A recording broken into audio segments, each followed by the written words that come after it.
ईटवा पाथमे बाबा पजेउआ लगावे हो बढ़ई बोला के पापा खिड़की कटावा में हो बढ़ई बोला के पापा खिड़की कटावा में हो बढ़ई बोला के पापा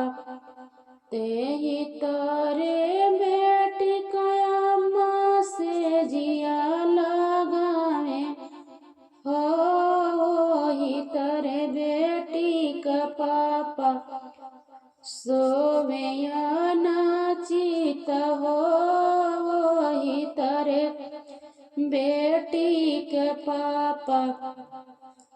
तेही तोरे बेटी कया माँ बेनिया डोला में हो थोड़ा डोले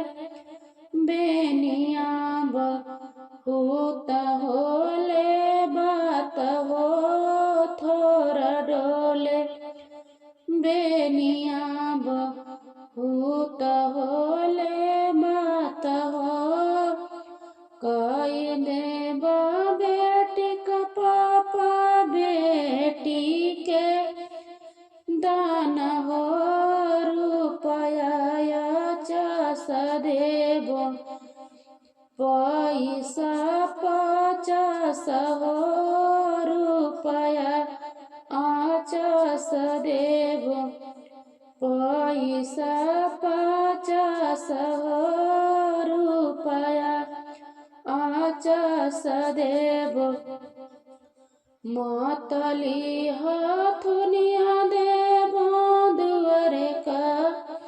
सिंगार हो बेटी के बहुत देव बेटी का सिंगार हो